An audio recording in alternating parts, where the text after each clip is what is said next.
Imagine a moment where everything goes blank. One moment you are there, and the next you are waking up, maybe confused, maybe a little disoriented.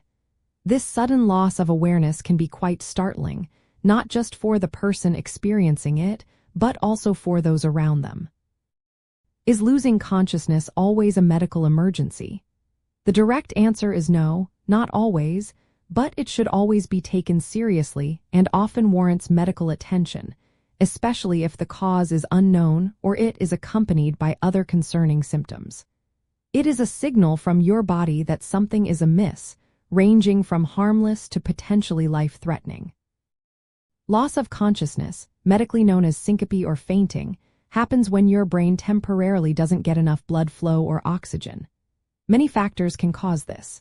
Common, less severe reasons include dehydration, standing up too quickly, which is called orthostatic hypotension, or a strong emotional response like fear or pain, known as vasovagal syncope.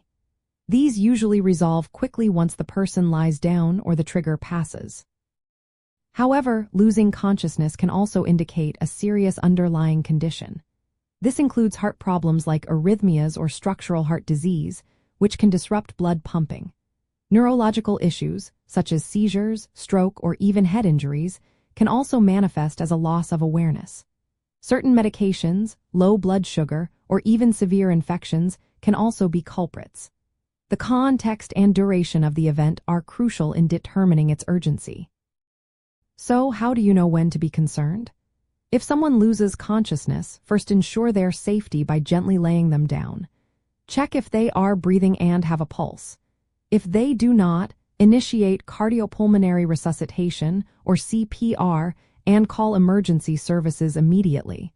If they regain consciousness, observe them closely.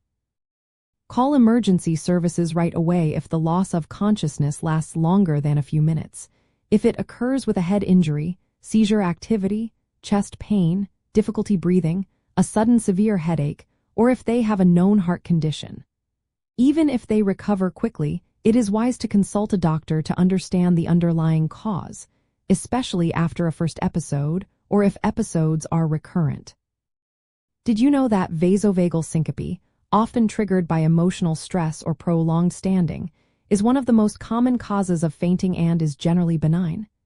It is your body's exaggerated reflex response, causing your heart rate and blood pressure to drop suddenly. Another important term to understand is presyncope, which is the feeling you get just before fainting, like dizziness, lightheadedness, or blurred vision. Recognizing these warning signs can sometimes help you prevent a full loss of consciousness by sitting or lying down promptly. Understanding the varied reasons behind a temporary loss of consciousness empowers you to react appropriately and seek timely medical advice. While not every episode is a dire emergency, recognizing when it might be and proactively addressing potential underlying health issues is a vital step in maintaining your overall well-being. It is about listening to your body's signals and making informed choices for your health.